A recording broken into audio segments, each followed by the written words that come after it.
The divorce papers trembled in my hand as I watched my husband's face. He was not looking at me with grief or regret, but with the arrogant smirk of a man who thought he had just won the lottery. "I am taking all my personal belongings with me," I said evenly. His mistress sighed from the doorway, already admiring the custom drapery of my designer home, completely unaware of what Friday morning would bring. Because empty houses tell no lies, and the one they were standing in was about to scream the truth. My name is Iman, and at 35 years old, I thought I knew the man I had promised my life to. I thought the 10 years we spent building a life together in Atlanta meant something profound. I was terribly wrong. I looked down at the thick stack of legal documents resting on the custom Calicotta marble coffee table. The cool surface of the imported stone was a stark contrast to the burning heat of betrayal radiating through my chest. Jamal stood over me, his chest puffed out in a tailored designer suit that my money had ultimately paid for, though his fragile pride would never allow him to admit that out loud. Jamal was a mid-level finance manager who cared far more about appearing wealthy to his fraternity brothers and his elitist mother than he cared about actually building generational wealth. And then there was Destiny. She was standing in the grand foyer of the 5,000-square-foot Buckhead estate, casually swirling a glass of my most expensive imported red wine. She was 26 years old, wearing a fast fashion dress she was desperately trying to pass off as couture, and she was looking around my home like she had just won a sweepstakes. She had the audacity to lean against the mahogany doorframe, rolling her eyes as if my presence in my own home was a tedious inconvenience to her afternoon schedule. Jamal tapped the divorce papers with a freshly manicured finger. "Sign them, Iman," he demanded, his voice echoing loudly off the 20-foot ceilings of the grand parlor.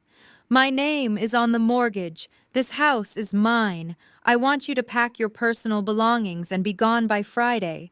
I am moving Destiny in this weekend.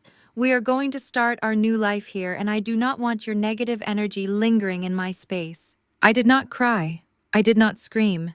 I did not throw the heavy crystal wine glass at his head, even though the primal urge to do so fluttered wildly in my chest. Instead, I reached into my purse and pulled out my favorite solid gold fountain pen. I felt the comforting heavy weight of it in my hand. For 10 years, I had played the role of the quiet, supportive wife, deliberately shrinking my own massive professional success so his fragile masculine ego could breathe comfortably. My luxury interior staging and commercial real estate firm was pulling in 8 figures annually. I employed dozens of people and managed high-end properties across the entire state of Georgia. But to Jamal, it was always just my little decorating hobby. He needed to feel like the absolute man of the house, the primary provider, the king of the castle. So I had allowed him to sign the mortgage paperwork for this massive estate 2 years ago, simply to stroke his pride. What he did not know, and what he was far too financially illiterate to ever read in the fine legal print, was that the massive down payment and the actual deed to the property belonged to a blind holding company that I completely owned and operated. I signed my name on the dotted line with a smooth, fluid motion, the tip of the pen gliding effortlessly over the thick paper.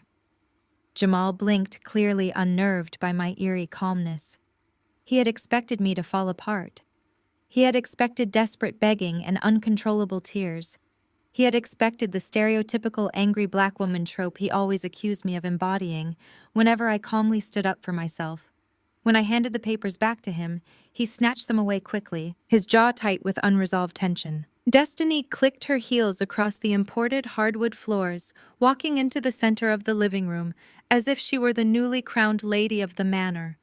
She trailed her fingers over the back of the Italian leather sofa, a magnificent piece I had sourced directly from Milan for $20,000.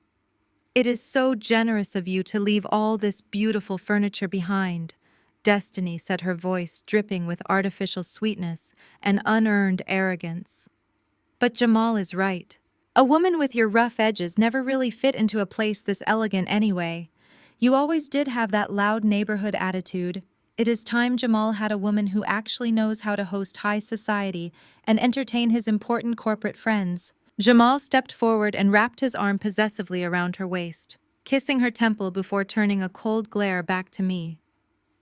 Do not take anything but your clothes and your shoes, Iman. The crystal chandeliers, the custom artwork by the local black artists you love so much, the smart appliances, all of that belongs to the house. It stays right here. Do not make me call the police if you try to take my expensive furniture when you leave. I stood up slowly, smoothing the invisible wrinkles from my tailored designer slacks. I looked at the two of them standing intimately in the center of a masterpiece I had painstakingly curated with my own two hands and my own brilliant mind. You have my absolute word, Jamal, I said, keeping my tone perfectly level and drained of all emotion. I will only take exactly what belongs to me. I will be completely moved out by Friday morning, and the house will be absolutely spotless for you and your new bride. Destiny smiled, a triumphant, greedy look spreading across her face. She raised her wine glass to me in a mock toast. Good luck finding a cheap apartment on short notice, she sneered. I did not say another word. I turned on my heel and walked out of the front door, the heavy oak clicking shut behind me, sealing the two of them inside a beautiful fantasy that was about to turn into a devastating nightmare. The very next morning, the second phase of Jamal's pathetic attempt to financially ruin me began. I was standing in line at my favorite upscale coffee shop in Midtown, ordering my usual morning espresso before heading to my corporate office. When I handed the young barista my debit card linked to the joint checking account Jamal and I shared for household expenses, the machine beeped a loud, obnoxious rejection. The barista gave me a deeply apologetic look. I am so sorry, ma'am. It says the transaction is declined. I frowned slightly, reaching into my purse for my phone. There on the glowing screen was a newly arrived text message from Jamal. It read, I froze the joint accounts this morning. You are not using my hard-earned corporate salary to fund your move. Use the pocket change from your little decorating hobby to rent a moving truck for your clothes. Be out of my house by 8 on Friday morning. Do not leave a mess. A genuine, deeply joyful laugh bubbled up from my throat, drawing a few curious glances from the other patrons in the coffee shop. The barista looked concerned, but I just smiled, warmly, pulled out my solid titanium corporate credit card, and paid for my coffee. Jamal was a mid-level finance manager, yet his financial blindness when it came to our own household was absolutely staggering. He genuinely believed that the joint checking account, which held a mere $15,000 used exclusively for daily groceries and basic utility bills, was the complete extent of our liquid wealth. Because I never flaunted my money, he actually believed his salary was funding our luxurious lifestyle. I sat at a quiet corner table, the morning sun warming my face through the large glass windows, and dialed my wealth manager. The phone rang only twice before he answered. Good morning, Iman, he said cheerfully.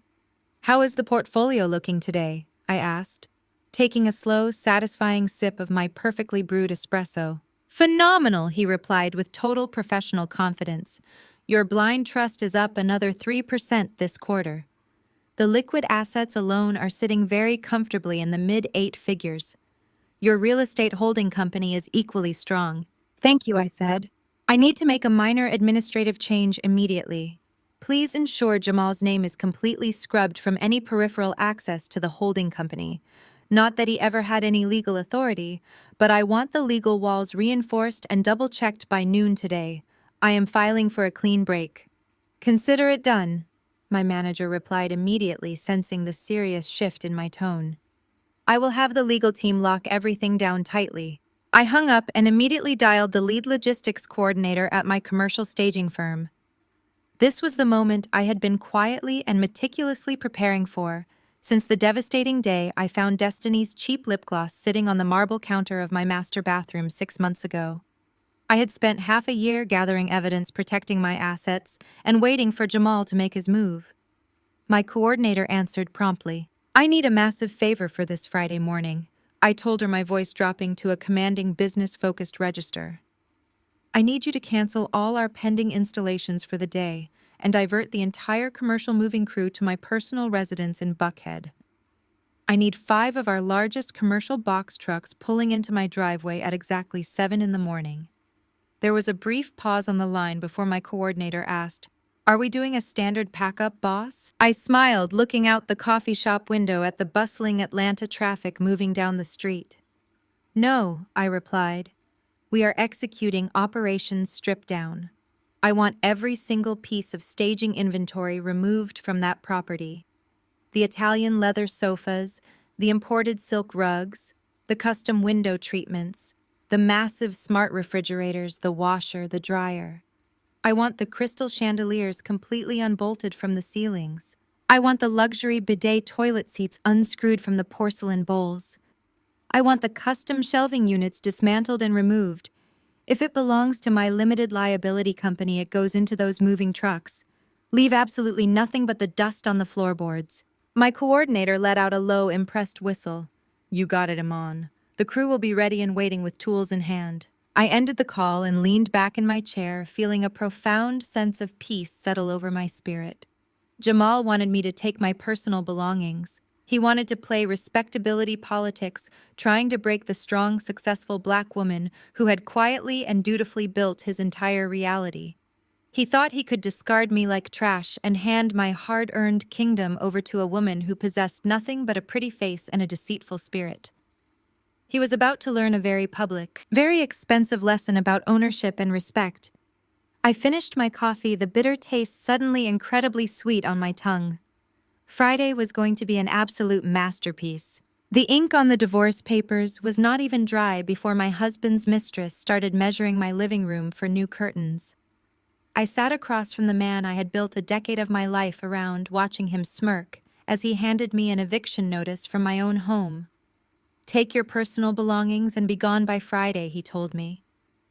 What he did not realize was the true legal definition of personal belongings.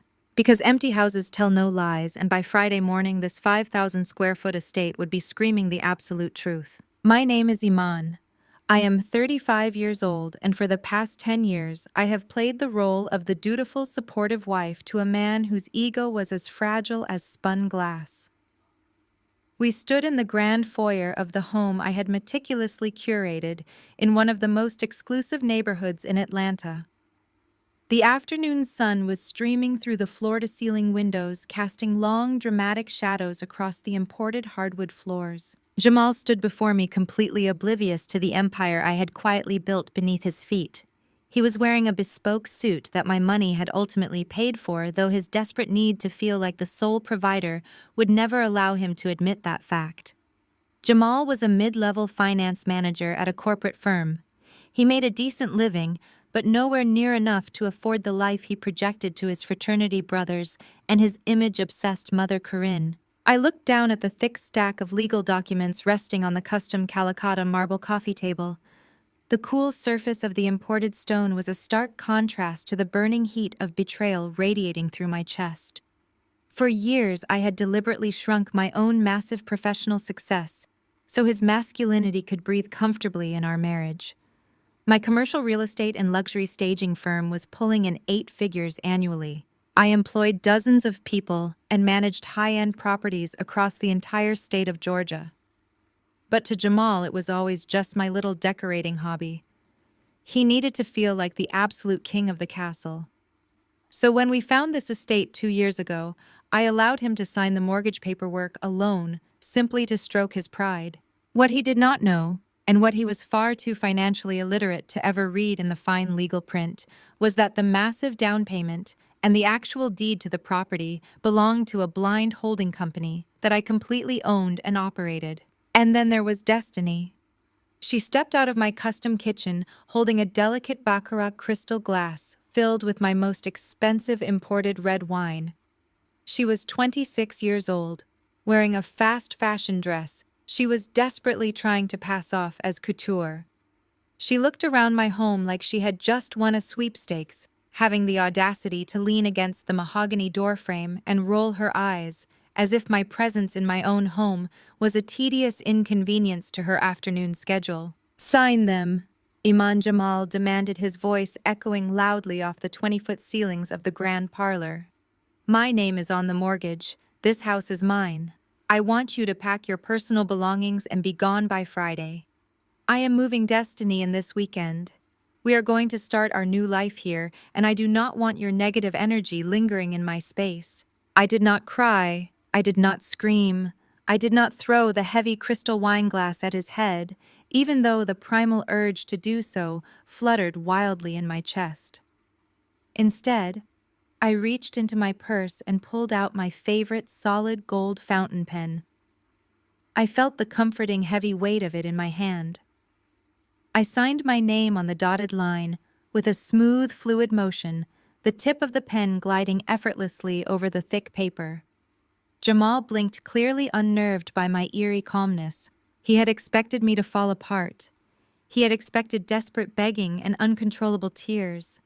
He had expected the stereotypical angry trope he always accused me of embodying whenever I calmly stood up for myself. When I handed the papers back to him, he snatched them away quickly, his jaw tight with unresolved tension. Destiny clicked her heels across the imported hardwood floors, walking into the center of the living room, as if she were the newly crowned lady of the manor.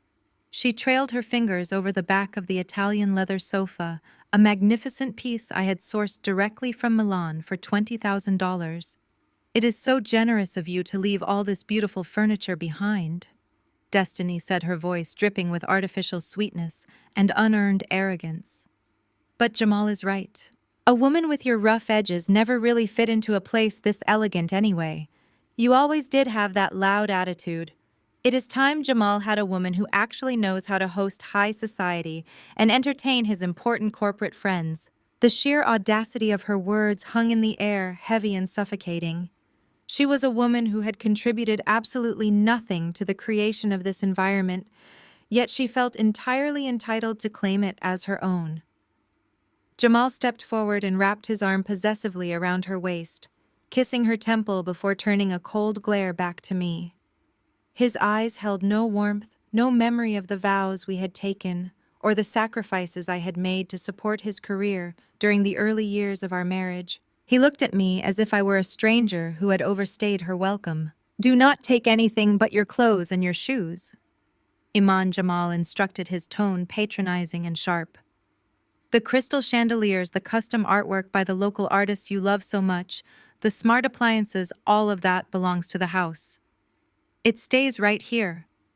Do not make me call the police if you try to take my expensive furniture when you leave." I stood up slowly, smoothing the invisible wrinkles from my tailored designer slacks. I looked at the two of them standing intimately in the center of a masterpiece I had painstakingly curated with my own two hands and my own brilliant mind. It was almost comical how perfectly they deserved each other. Two superficial people completely obsessed with an image they could not afford to maintain. "You have my absolute word, Jamal," I said, keeping my tone perfectly level and drained of all emotion. "I will only take exactly what belongs to me. I will be completely moved out by Friday morning, and the house will be absolutely spotless for you and your new bride." Destiny smiled, a triumphant, greedy look spreading across her face. She raised her wineglass to me in a mock toast. "Good luck finding a cheap apartment on short notice," she sneered. I did not say another word. I turned on my heel and walked out of the front door, the heavy oak clicking shut behind me, sealing the two of them inside a beautiful fantasy that was about to turn into a devastating nightmare. I walked to my car, my mind already shifting from the shock of betrayal to the cold precision of strategic planning. I had spent 10 years dimming my light for a man who preferred the dark. That version of me died the moment the door closed. The very next morning, the second phase of Jamal's pathetic attempt to financially ruin me began. I was standing in line at my favorite upscale coffee shop in Midtown Atlanta, ordering my usual morning espresso before heading to my corporate office. The rich scent of roasted coffee beans filled the air, providing a small comfort after a completely sleepless night. When I reached the counter and handed the young barista my debit card, the one linked to the joint checking account Jamal and I shared for household expenses, the machine beeped a loud, obnoxious rejection. The barista gave me a deeply apologetic look. "I am so sorry, ma'am. It says the transaction is declined. Would you like to try another card?" I frowned slightly, reaching into my purse for my phone. There on the glowing screen was a newly arrived text message from Jamal. I opened it and read the words that were meant to break my spirit and leave me begging for his mercy. It read, "I froze the joint accounts this morning. You are not using my hard-earned corporate salary to fund your move. Use the pocket change from your little decorating hobby to rent a moving truck for your clothes. Be out of my house by 8 on Friday morning. Do not leave a mess." A genuine, deeply joyful laugh bubbled up from my throat, drawing a few curious glances from the other patrons in the coffee shop. The barista looked concerned, but I just smiled warmly, pulled out my solid titanium corporate credit card, and paid for my coffee. Jamal was a finance manager, yet his financial blindness when it came to our own household was absolutely staggering. He genuinely believed that the joint checking account, which held a mere $15,000, used exclusively for daily groceries and basic utility bills, was the complete extent of our liquid wealth. Because I never flaunted my money, because I quietly reinvested my massive profits into real estate and holding companies, he actually believed his salary was funding our luxurious lifestyle. He thought stripping me of $15,000 would leave me destitute. I took my coffee and sat at a quiet corner table, the morning sun warming my face through the large glass windows. I dialed my wealth manager directly. The phone rang only twice before he answered, his voice crisp and professional. "Good morning, Iman," he said cheerfully. "How is the portfolio looking today?" I asked, taking a slow, satisfying sip of my perfectly brewed espresso. "Phenomenal," he replied with total professional confidence. "Your blind trust is up another 3% this quarter. The liquid assets alone are sitting very comfortably in the mid-8 figures. Your real estate holding company is equally strong." "Thank you," I said. "I need to make a minor administrative change immediately. Please ensure Jamal's name is completely scrubbed from any peripheral access to the holding company." Not that he ever had any legal authority to begin with, but I want the legal walls reinforced and double-checked by noon today. I am filing for a clean break. "Consider it done," my manager replied immediately, sensing the serious shift in my tone. "I will have the legal team lock everything down tightly. You have nothing to worry about. Your assets are completely shielded." I hung up the phone, feeling a surge of adrenaline replacing the lingering exhaustion of the night before. I then dialed the lead logistics coordinator at my commercial staging firm.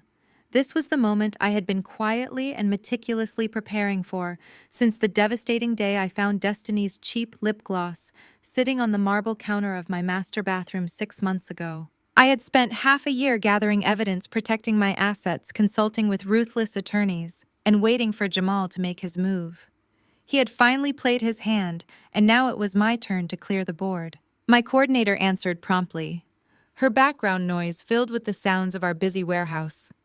"I need a massive favor for this Friday morning," I told her, my voice dropping to a commanding, business-focused register. "I need you to cancel all our pending installations for the day and divert the entire commercial moving crew to my personal residence in Buckhead. I need 5 of our largest commercial box trucks pulling into my driveway at exactly 7 in the morning." There was a brief pause on the line before my coordinator asked, "Are we doing a standard pack-up, boss?" I smiled, looking out the coffee shop window at the bustling Atlanta traffic moving steadily down the street. "No," I replied. "We are executing Operation Strip Down. I want every single piece of staging inventory removed from that property. The Italian leather sofas, the imported silk rugs, the custom window treatments, the massive smart refrigerators, the washer, the dryer. I want the crystal chandeliers completely unbolted from the ceilings. I want the luxury bidet toilet seats unscrewed from the porcelain bowls. I want the custom shelving units dismantled and removed. If it belongs to my limited liability company, it goes into those moving trucks.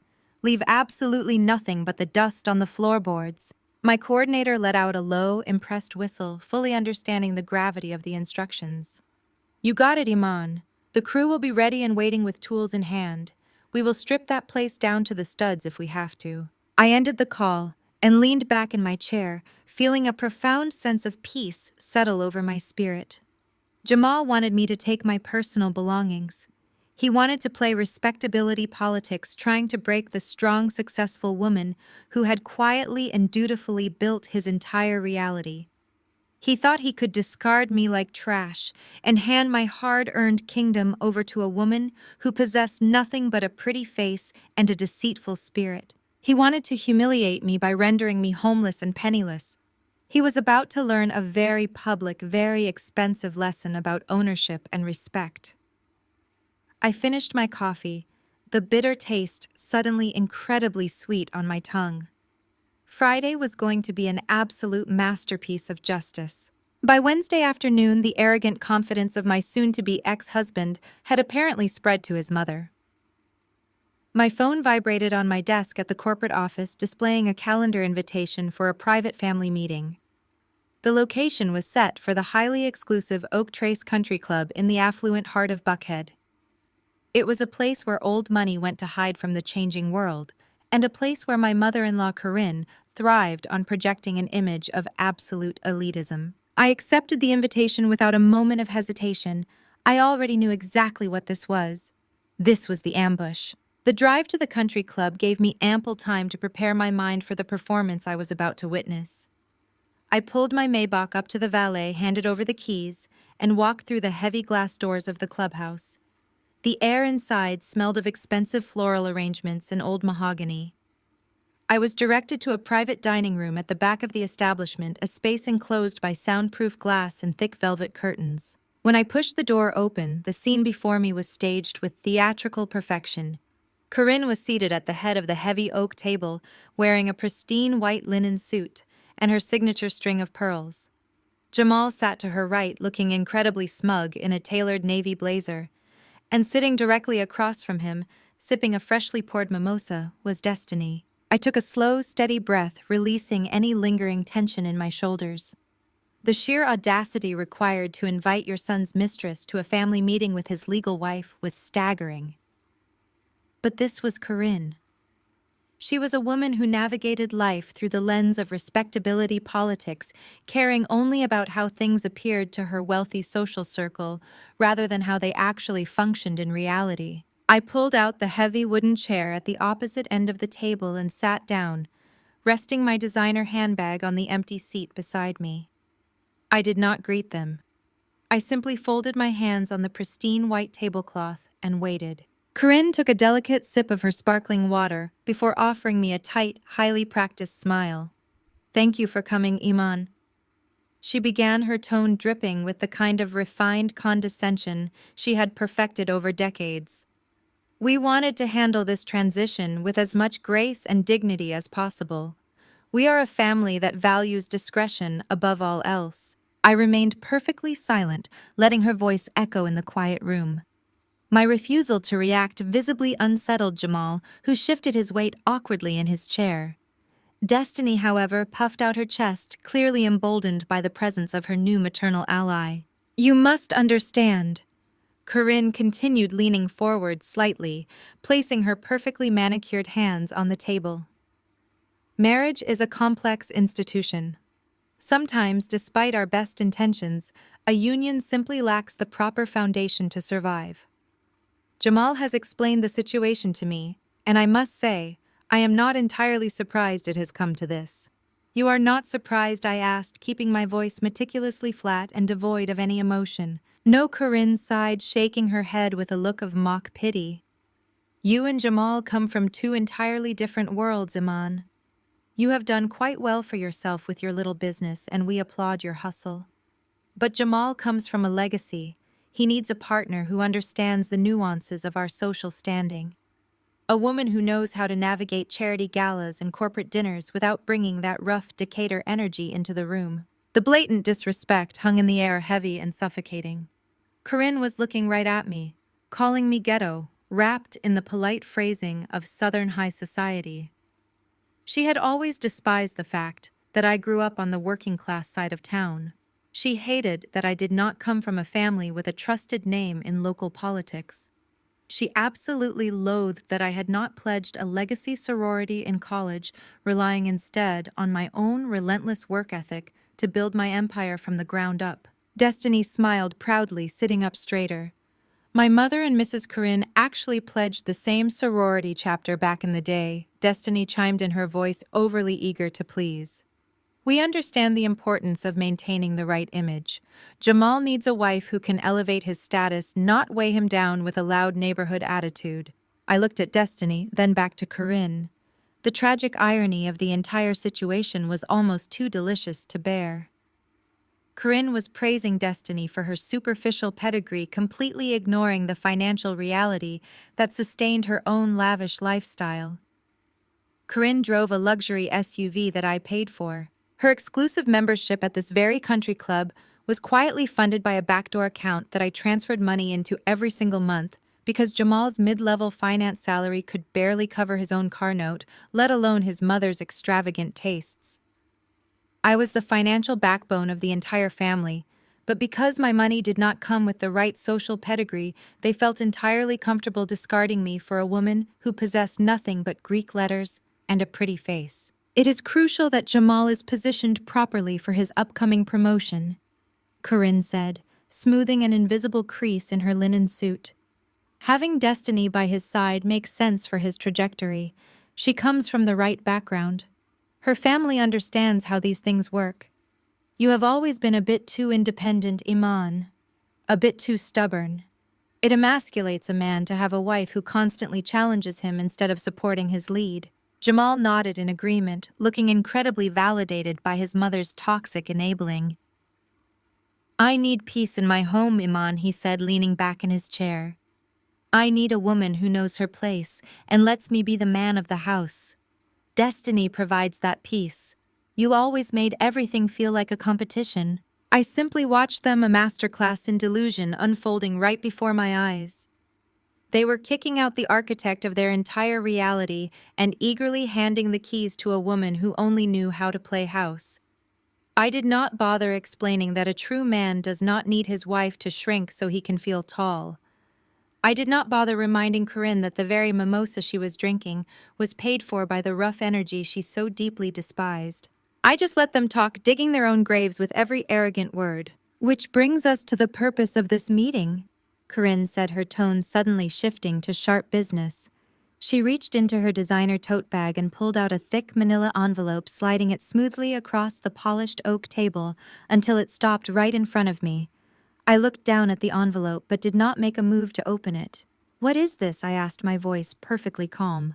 That is a non-disclosure agreement and a waiver of alimony, Corinne explained, folding her hands back together. We want this divorce to be clean and quiet. We are offering you a graceful exit. You will sign those documents stating that you will not ask for a single dime of Jamal's corporate salary or his future assets. Furthermore, you will agree to never speak publicly about the details of your marriage or the reasons for this divorce. I stared at her, letting the sheer audacity of her demand wash over me. In exchange for your absolute silence, Corinne continued, Jamal is willing to let you walk away without pursuing any claims against your little staging business. We think this is more than fair. You get to keep your hobby, and Jamal gets to move forward with Destiny without any messy public scandals tarnishing his reputation. We are giving you the opportunity to leave with your dignity, Iman. I highly suggest you take it. I reached out and placed my hand firmly on top of the manila envelope. They wanted me to walk away quietly. They wanted me to surrender to their respectability politics, protecting the reputation of a man who had brought his mistress into my home, and a mother-in-law who was happily facilitating the theft of my life. They expected me to shrink into the shadows, grateful that they were allowing me to keep the business I had built with my own blood and sweat. They were demanding my silence to protect an illusion they could not even afford. Before anyone else could break the heavy silence settling over the private dining room, the chair to my immediate left shifted. Sarah, the woman married to Jamal's older brother Terrence, leaned forward into my line of sight. Sarah was a masterclass in performative allyship. She was the kind of woman who populated her social media with quotes about equality and posted black squares during cultural movements, but who weaponized her white privilege the moment it served her social standing. Today, she was dressed in a beige cashmere sweater and delicate gold jewelry, projecting an aura of soft, unthreatening maternal concern. She reached across the short distance between us and placed her pale, perfectly manicured hand directly over mine. Her skin felt ice cold, and the heavy diamond ring on her finger pressed uncomfortably into my knuckles. I did not pull away. I simply stared at her hand resting on mine, waiting to see what brand of condescension she had prepared for this occasion. Iman, sweetie. Sarah began, her voice dropping an octave to convey a deep manufactured sympathy. I know this is all incredibly overwhelming for you right now. Change is never easy, especially when it feels so sudden. She withdrew her hand and reached into her oversized designer tote bag. She pulled out a small, pale pink greeting card envelope. It had my name written across the front in sweeping, elegant calligraphy. She slid it across the polished oak table, placing it gently on top of the manila envelope containing the non-disclosure agreement Corinne had just demanded I sign. Terrence and I were talking last night. Sarah continued, her eyes wide with what she likely believed looked like genuine pity. We know that transitioning out of the Buckhead estate is going to be a massive financial shock for you. Rent in Atlanta has skyrocketed lately, and finding a decent place on a single income, especially with just a small local staging business, is going to be incredibly tough. We wanted to make sure you were not left completely stranded while you figure things out. I kept my face perfectly neutral, allowing my eyes to drop to the pink envelope. Go ahead, open it, Sarah urged, offering a tight, encouraging smile. Destiny leaned forward in her chair, clearly eager to witness whatever humiliating charity was about to be bestowed upon me. I reached out and flipped the flap of the envelope open.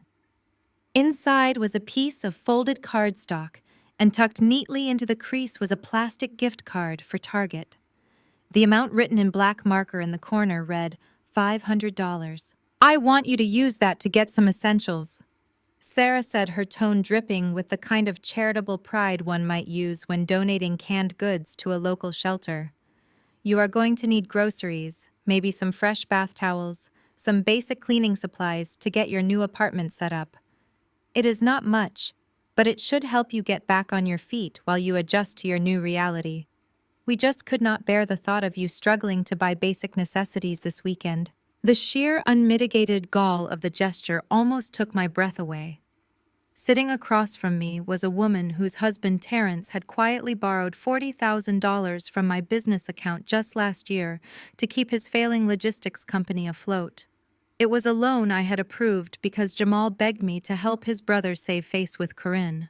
Sarah knew absolutely nothing about that bailout. She operated under the delusion that her husband was a brilliant entrepreneur and that I was simply a struggling decorator who had gotten lucky by marrying into the esteemed family name. She genuinely believed that a $500 gift card to a big box retail store was a life-saving lifeline for a woman who routinely moved millions of dollars through commercial real estate markets before lunch. I looked up from the plastic card and met Sarah's gaze. I did not say a word, allowing the profound insult of her offering to hang in the quiet air of the country club dining room. Sarah shifted slightly under my unwavering stare, clearing her throat before launching into the second phase of her calculated speech. We all know how resilient you are, Iman, she said, leaning back in her chair and crossing her arms over her cashmere sweater. You are a strong black woman. It is just in your nature to survive things like this. You always figure it out no matter how hard the circumstances get. There it was. The ultimate toxic trope deployed with surgical precision. She was actively using my race and the societal expectation of my enduring strength to completely absolve Jamal of his betrayal. By labeling me a strong black woman who would inevitably figure it out, she was stripping away my right to be angry, my right to be a victim of her brother-in-law's infidelity, and my right to demand justice. She was framing Jamal's devastating actions as merely an unfortunate hurdle that my inherent strength was designed to leap over. Jamal just needs someone a bit softer right now, Sarah continued, shooting a warm, welcoming smile across the table toward Destiny. Someone who does not challenge him quite so much. A man in his position climbing the corporate ladder, he needs a peaceful home environment. He needs a partner who lets him lead without making everything feel like a power struggle. You have always been so fiercely independent, Iman. It is an admirable quality, truly it is. But sometimes that independence can feel very emasculating to a traditional man. You will bounce back from this. You always do. But Destiny is just a better fit for the lifestyle Jamal is building. Destiny beamed her chest, puffing out with pride as she accepted the validation from the white sister-in-law. Corinne nodded in slow, satisfied agreement, taking another delicate sip of her sparkling water. They had formed a unified front, a trinity of women eagerly participating in my disposal, all convinced they held the moral and social high ground. They expected me to take the pink envelope, sign the non-disclosure agreement, and slink away into the night, properly humbled and grateful for their meager scraps of charity. I slowly reached out and placed my index finger on the smooth plastic of the gift card. The silence in the room was thick with anticipation. Jamal sat up a little straighter, preparing himself for the outburst he was certain was coming. He was waiting for me to raise my voice to confirm every negative stereotype they had just weaponized against me. Instead, I smiled. It was not a warm smile. It was the sharp, calculated smile of a predator watching its prey wander blindly into a trap. I pressed my fingertip against the card and gracefully, deliberately slid it back across the polished oak table. The plastic made a soft scraping sound as it traveled over the wood, stopping perfectly in front of Sarah's folded hands. "I appreciate the thought, Sarah," I said, my voice barely above a whisper, yet carrying enough commanding weight to make her physically flinch. "It is a very practical gesture." Sarah frowned, looking down at the returned card with genuine confusion. "Iman, do not let your pride get in the way of accepting help.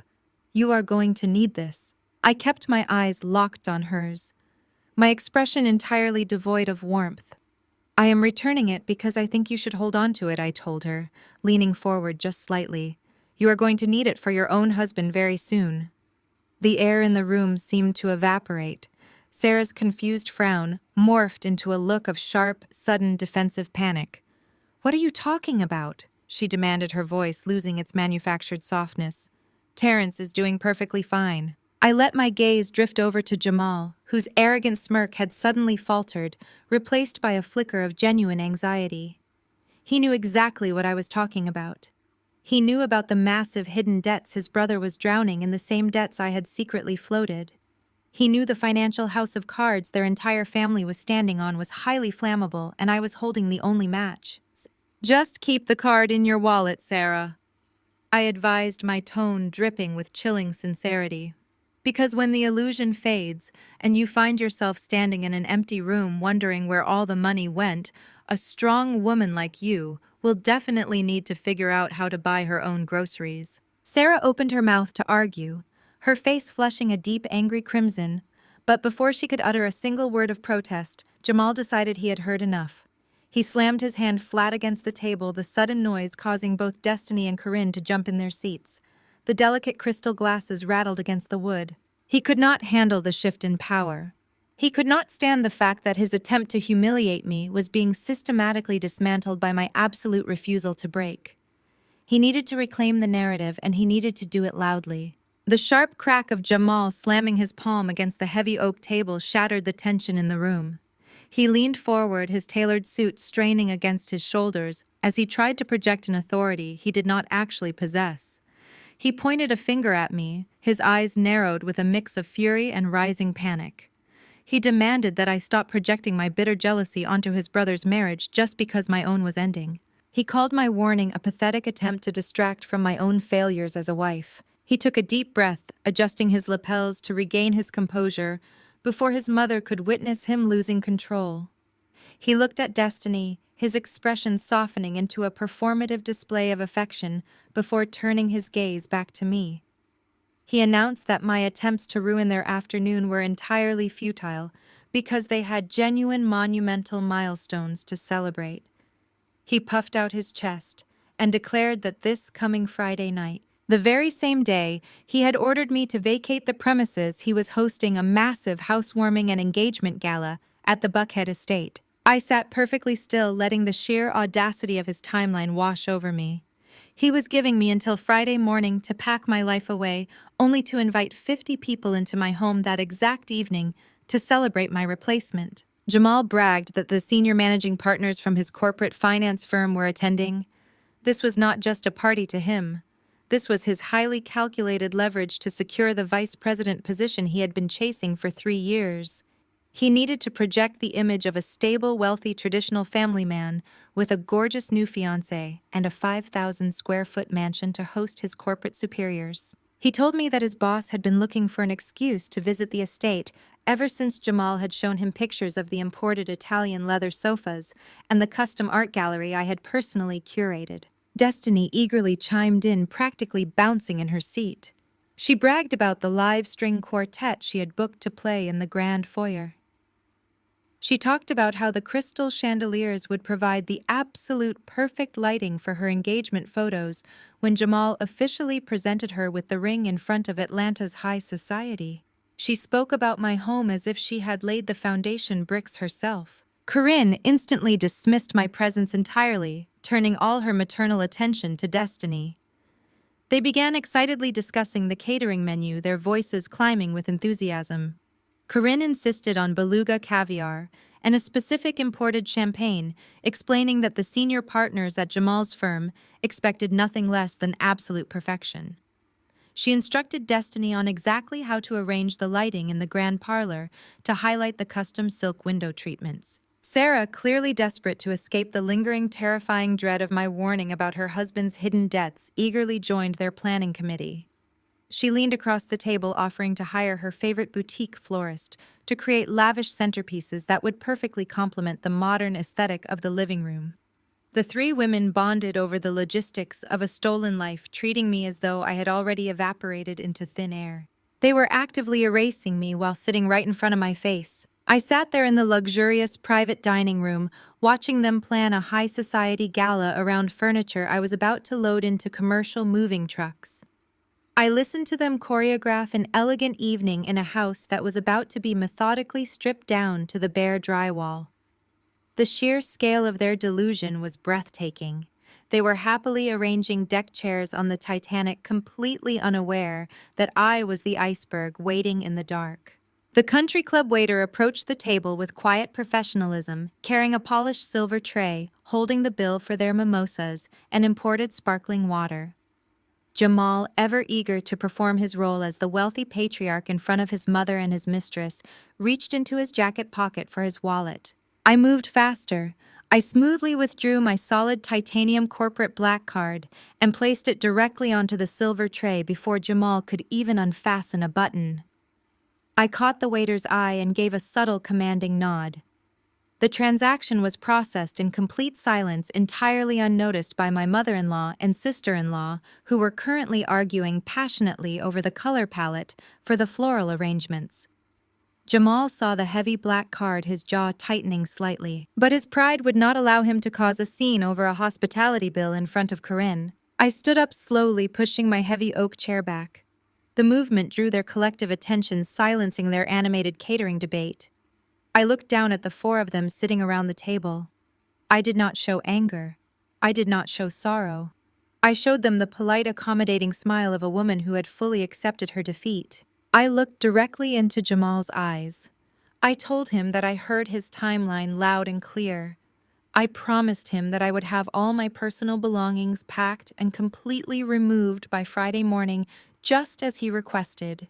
I turned my gaze to Destiny and assured her that the house would be absolutely spotless, completely cleared out, and entirely ready for their grand celebration. I picked up my designer handbag, turned on my heel, and walked out through the soundproof glass doors. I walked through the mahogany hallways of the country club and out into the warm Atlanta afternoon, leaving them sitting in their quiet luxury, blissfully planning a spectacular party for an empty room. I stepped out of the heavy glass doors of the Oak Trace Country Club and let the warm Atlanta sun wash over my face. The valet brought my Maybach around to the pristine circular driveway. I slid into the luxurious leather seat and instructed my driver to take me back to my corporate office. The performance was officially over. I had played my part, perfectly smiling politely, while my soon-to-be ex-husband and his elitist mother dug their own graves. Now it was time to execute the strategy I had been quietly perfecting for 6 long months. By Thursday morning, Jamal decided to escalate his pathetic power play. I was sitting at the massive quartz island in my kitchen, sipping a freshly brewed cup of herbal tea, when my phone chimed with a priority email notification. The sender was a man named Harrison DuPont. Harrison was a notoriously aggressive and grossly overpriced divorce attorney known throughout Atlanta for representing toxic corporate finance bros who wanted to bully their wives into submission. I opened the email and read through the demands. Harrison had drafted a masterclass in unearned arrogance and blatant disrespect. He formally demanded that I surrender all marital assets immediately. He explicitly listed my luxury interior staging company, attempting to claim it was a jointly owned enterprise simply because I had expanded its operations during the 10 years of my marriage to Jamal. Harrison referred to my multi-million-dollar corporation as a minor limited liability company. He demanded a full forensic accounting of my little business, threatening to freeze my operating accounts if I did not agree to pay Jamal a substantial monthly alimony. Jamal actually wanted spousal support. He claimed he needed the money to maintain his accustomed standard of living. Jamal genuinely believed that because he bought the groceries once a month and occasionally paid the water bill, he was fully entitled to the empire I had built with my own blood sweat and relentless ambition. Harrison even had the audacity to include a bulleted list of household items I was strictly forbidden from removing from the Buckhead estate. The list included the custom velvet drapes, the imported espresso machine, and the specific Italian leather sofas Destiny had been drooling over the day before. I did not panic. I simply forwarded the ridiculous email to my own legal counsel and requested an immediate in-person meeting. I left the house and drove straight to the heart of the financial district. My attorney was a woman named Maxine. She was a brilliant, ruthless corporate lawyer who operated out of a sleek, glass-walled, high-rise penthouse suite. Maxine was the epitome of black excellence. She was the kind of woman who wore impeccably tailored designer suits like suits of armor and drank mediocre men like Harrison DuPont for breakfast. She had been my quiet legal bulldog for years, helping me structure my blind trusts and shield my massive real estate holdings from any potential liabilities. I was escorted into Maxine's private boardroom by her assistant. The massive floor-to-ceiling windows offered a stunning panoramic view of the Atlanta skyline. It was a perfectly fitting backdrop for the massive empire we were currently protecting. Maxine was already seated at the head of the long, polished granite conference table. She had Jamal's entire financial footprint spread across the digital display embedded in the surface of the table. "Good morning, Aman," Maxine said, her eyes gleaming with sharp predatory intelligence. "I see your husband has decided to lead with his ego instead of his brain." I reviewed the email from Harrison DuPont. "It is almost adorable how little they actually know about your corporate structure."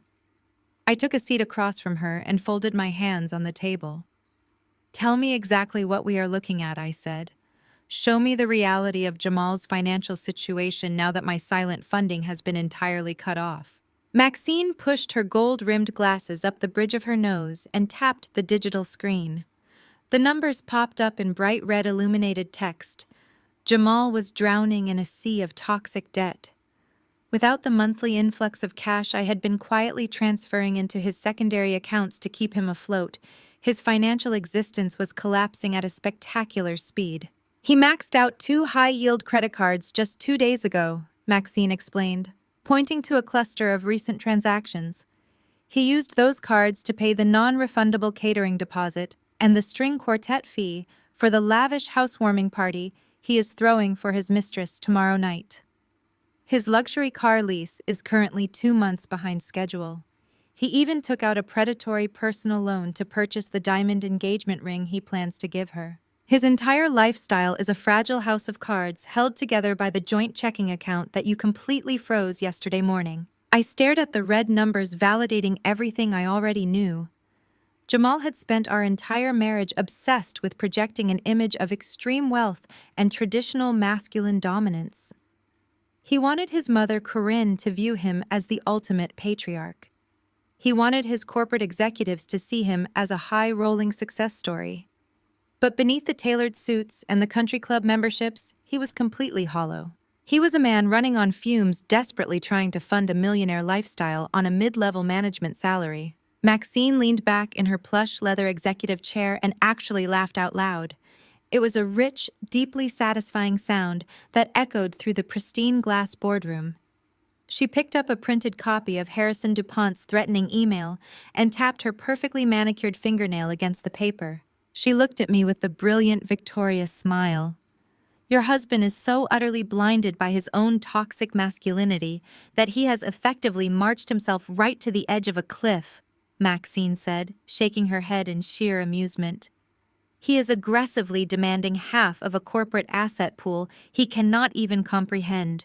He is using a 5,000 square foot mansion he thinks he owns as his ultimate legal leverage against you. He has absolutely no idea that his unearned arrogance has completely blinded him to his own impending doom. I walked out of my attorney's downtown high-rise building with a renewed sense of absolute clarity.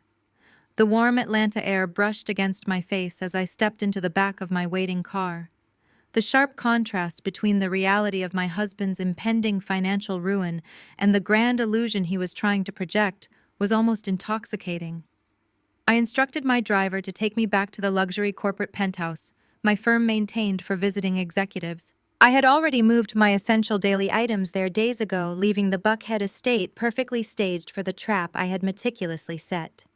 I spent the remainder of the afternoon reviewing logistics with my commercial moving team, ensuring that every truck and every crew member was fully briefed on the precise execution of Friday morning's operation.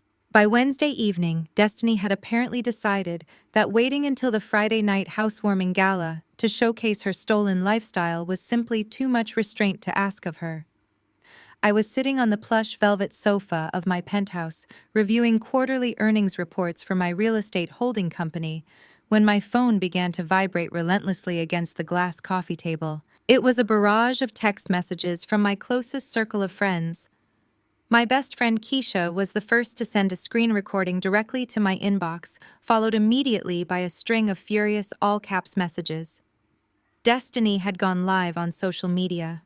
She had decided to broadcast a comprehensive self-congratulatory tour of my home to her thousands of followers. I tapped the video file and watched as the screen filled with the image of my husband's mistress.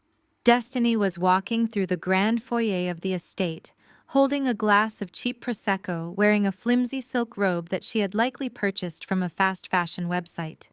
She angled the camera upward, making sure to capture the magnificent $15,000 cascading crystal chandelier that dominated the vaulted ceiling of the entryway. "Look at my new home," Destiny cooed into the camera, her voice dripping with unearned arrogance. "When you treat a man like a king, he treats you like a queen. God is just so good to me." She turned the camera around and strutted directly into the main living room. I watched in sheer fascination as she trailed her hand over the sleek minimalist lines of the imported Italian leather sofas. She bragged to her followers about how Jamal had specifically chosen this interior design aesthetic just for her. She walked into the massive chef's kitchen, opening the doors of the custom commercial-grade smart refrigerator, showing off the sleek stainless steel interior and bragging about how perfect the space would be for hosting the senior partners from Jamal's finance firm. She moved from room to room, pointing out the original artwork by local Black artists that I had personally commissioned. She showcased the custom silk window treatments, the imported rugs, and the high-end smart home features. She claimed every single piece of my hard-earned corporate inventory as a personal blessing bestowed upon her by a man who was currently 2 months behind on his car note. It was a spectacular display of absolute delusion. She was proudly flaunting a millionaire lifestyle funded entirely by the very woman she was trying to replace. The notifications on my phone continued to pile up. My mutual friends and professional colleagues were sending panicked, outraged messages. Keisha called me twice in a row, her texts demanding to know why I was letting this young girl play in my face on a public platform. People were expressing deep pity for me, assuming I was sitting somewhere in a dark room weeping over the agonizing public disrespect of seeing another woman claim my marital home. They wanted me to release a statement. They wanted me to fight back. They wanted me to engage in the messy public social media war that Destiny was so clearly baiting me into. I did not feel a single ounce of anger. I did not feel humiliated or betrayed. Sitting in my quiet, secure penthouse watching this girl perform for the internet, I felt the deep, profound amusement of a grandmaster watching her opponent eagerly step directly onto a hidden landmine. I picked up my phone and opened the group chat where my friends were currently hyperventilating over the sheer audacity of Destiny's video tour. I did not type out a long explanation. I did not defend my pride. I simply replied to the frantic, sympathetic messages with a single popcorn emoji. My phone went entirely silent for a full minute. as my friends tried to process my wildly underwhelming reaction. I sent the exact same popcorn emoji to Keisha's private messages. They all thought I was in a state of deep psychological shock. In reality, I was taking a highly organized mental inventory. By walking through the estate and bragging about every single luxury item on a live public broadcast, Destiny was actually doing me a massive professional favor. She was providing time-stamped, high-definition video evidence of the pristine condition of my corporate assets right before the move.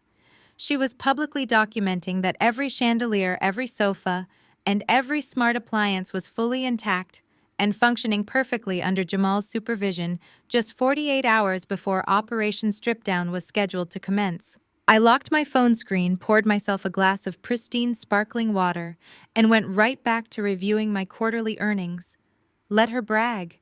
Let her build her entire identity around furniture that was already scheduled to be loaded into commercial box trucks. The tense anticipation continued to build as the week progressed. Thursday night finally arrived, bringing with it the quiet, heavy atmosphere that always precedes a storm. I was in the master suite of my corporate penthouse, double-checking the final logistics manifests sent over by my staging coordinator. The crew was fully briefed. The trucks were fueled and staged at the warehouse. Everything was perfectly aligned. At exactly 9 o'clock that evening, my phone screen illuminated the darkened room. It was a text message from Jamal. He could not resist the urge to deliver one final arrogant flex of his perceived authority. He wanted to make absolutely certain that I felt the full crushing weight of his dominance before his big housewarming gala the next day. I opened the message and read his words. Be out of my house by 8 tomorrow morning. Leave the keys on the kitchen counter. Do not touch the art, the appliances, or any of the furniture. Destiny has a cleaning crew coming at noon and she wants the house spotless for the caterers. Do not make this difficult, Iman. Just leave quietly. I read his message twice, savoring the absolute staggering delusion embedded in every single syllable. He truly believed he had won. He believed his respectability politics, his aggressive lawyer, and his performative masculinity had successfully bullied me into walking away from my own kingdom with nothing but the clothes on my back. He was going to sleep tonight feeling like an absolute titan of industry, completely unaware that his financial reality was about to be violently and publicly dismantled in front of the exact people he was trying to impress. I did not reply to his message. I did not give him the satisfaction of a response. Instead, I plugged my phone into the charger resting on the bedside table. I opened my clock application and methodically set my alarm for exactly 6 in the morning. I turned off the bedside lamp, settling into the soft, luxurious sheets with a quiet, genuine smile on my face. Friday morning was going to be an absolute revelation. Operation Stripdown was officially greenlit. The alarm on my phone chimed a soft, melodic tone at exactly 6 in the morning. I woke up in the master suite of my corporate penthouse, feeling incredibly rested and entirely at peace.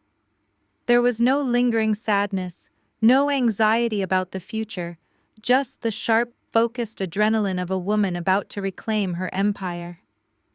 I stepped into a hot shower, letting the water wash away the last remnants of the dutiful wife I used to be. I dressed with meticulous care, choosing a tailored emerald green power suit, a crisp white blouse, and comfortable yet commanding designer loafers. Today was not a day for mourning. Today was a day for heavy lifting and executing a flawless corporate extraction. By 6:45, my driver had parked my Maybach discreetly down the street from the Buckhead estate.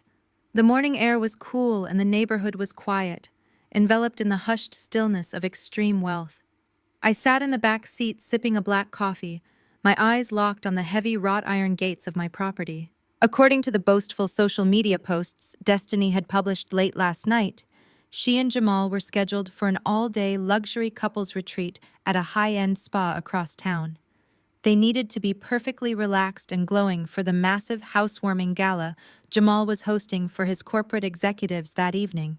At exactly 7 o'clock, the iron gates swung open. Jamal's leased silver Mercedes glided down the driveway and turned onto the main road. I could see Destiny in the passenger seat wearing an oversized sun hat and sipping a green smoothie, her face glowing with unearned arrogance. Jamal had one hand on the steering wheel, looking every bit the proud patriarch. They drove right past my tinted windows, completely oblivious to the fact that their entire reality was about to be dismantled. I waited until their taillights disappeared around the corner before pulling out my phone. I dialed my logistics coordinator who was waiting on standby. "The target is clear," I said, keeping my voice brisk and professional. "Bring the fleet in." Less than 2 minutes later, the quiet morning ambiance of the exclusive neighborhood was shifted by the deep mechanical rumble of heavy diesel engines. I watched in absolute satisfaction as 5 massive commercial box trucks turned onto the street in perfect formation. They moved like a coordinated military convoy, executing a tactical strike. The gates to the estate were still open from Jamal's departure. The trucks navigated the wide circular driveway, parking strategically near the front entrance, the side doors and the garage access bays to maximize loading efficiency. I stepped out of my vehicle, the cool morning breeze catching the lapels of my emerald blazer. I carried a thick clipboard holding the master inventory manifests for my limited liability company. As I walked up the long brick driveway, 30 men and women poured out of the commercial trucks. This was my elite commercial staging crew.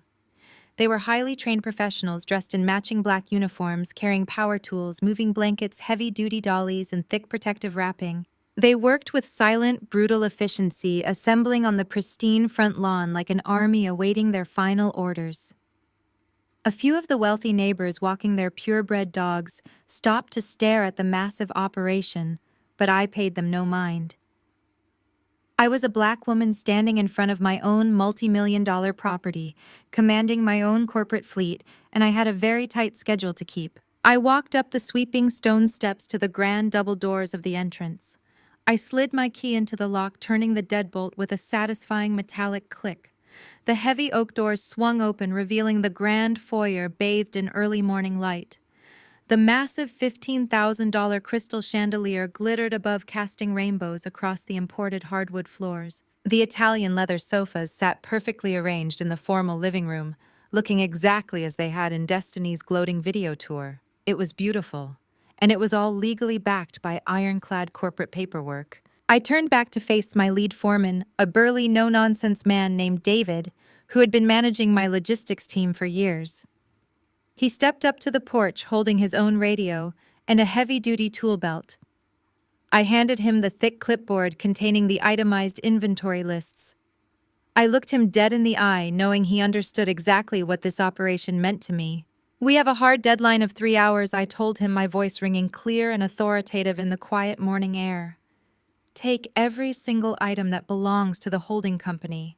I mean the furniture, the art, the appliances, and the custom fixtures. Unbolt the lighting and dismantle the smart home tech. Strip it down to the bare studs. Leave absolutely nothing but the dust." David gave a sharp whistle, and the 30-person crew surged past me. They did not merely enter the house, they descended upon it with the synchronized, devastating precision of an elite military unit. I stood in the grand foyer, my clipboard resting against my hip, watching the flawless execution of my corporate extraction. This was not a move. This was a repossession of my dignity, my capital, and my peace of mind. The $20,000 Italian leather sofas that Destiny had been proudly caressing on her live broadcast were the first to be dismantled. Heavy-duty moving blankets were draped over the pristine leather, taped securely and strapped to reinforced dollies. I watched calmly as 4 men rolled the massive sections right out the front door, the thick rubber wheels gliding smoothly over the imported hardwood floors. Next came the artwork. The stunning original pieces by local black artists that I had spent years meticulously sourcing and curating were carefully removed from the walls. They were wrapped in acid-free paper and placed into custom protective crates. Blank, echoing drywall was revealed in their wake, leaving behind nothing but the tiny nail holes where my impeccable taste used to hang. The heavy imported silk rugs were rolled up tight, exposing the bare, echoing wood beneath them. The custom velvet window treatments were detached from their heavy iron tracks. Without the thick fabric filtering the morning light, harsh, unforgiving sunshine flooded the living room, highlighting every single speck of dust dancing in the empty air. The sound of heavy power drills began to echo intensely through the massive estate. My licensed corporate electricians had brought their tall ladders and professional scaffolding. I directed them straight to the vaulted ceilings of the entryway and the formal dining room. They worked with practiced, ruthless efficiency, unbolting the massive $15,000 cascading crystal chandeliers right out of the ceiling mounts. I watched the heavy, glittering fixtures being lowered slowly to the floor, piece by piece, safely packed into foam-lined transport bins. The electricians carefully capped the exposed wires with bright yellow plastic connectors, leaving the ceilings completely bare and industrial.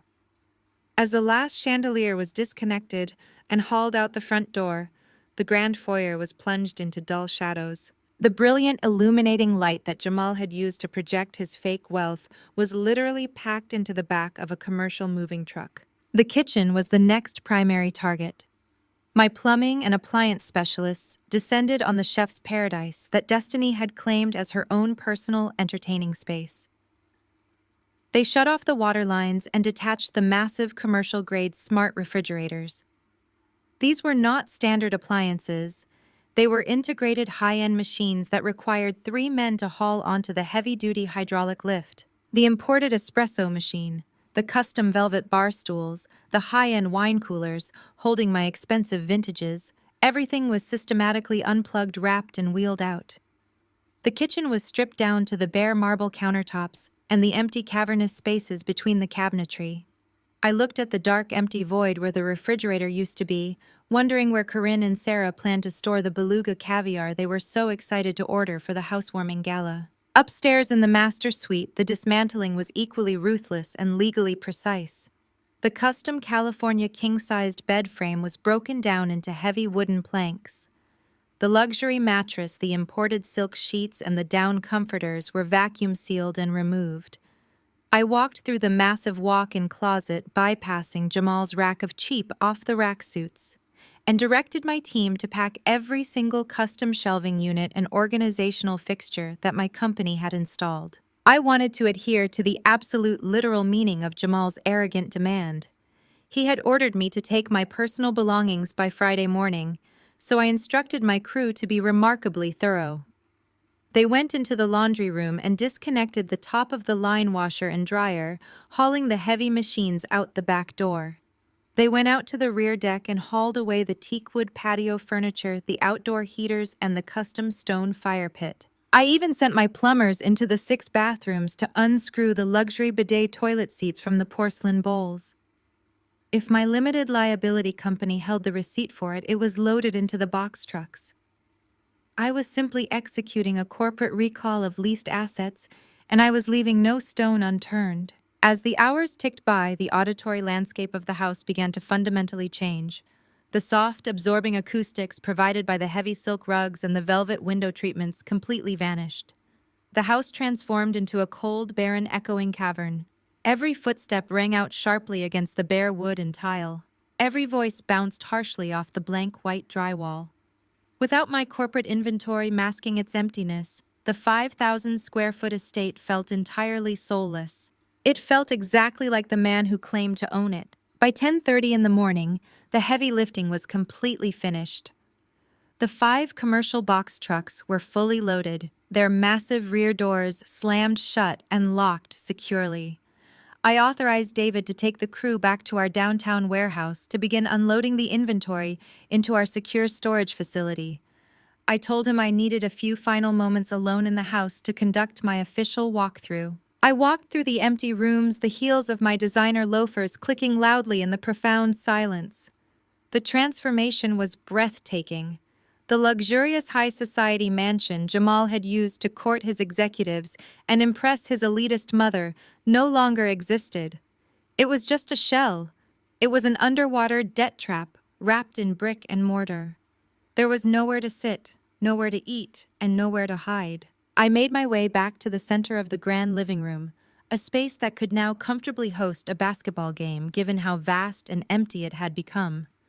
It was time to leave Jamal his designated portion of the marital assets. I had instructed one of my movers to gather the very few items that Jamal actually legally owned, free and clear. I stood in the exact center of the room and looked down at his true net worth. I placed a pile of his cheap, faded gym clothes directly on the hardwood floor. Next to the clothes, I carefully set down his beloved PlayStation console and the messy tangle of black cords that went with it.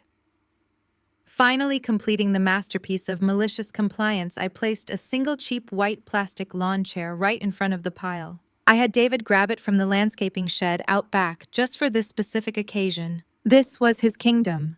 A pile of sweaty gym shorts, a video game console, and a plastic chair sitting in the middle of a massive, echoing, barren room.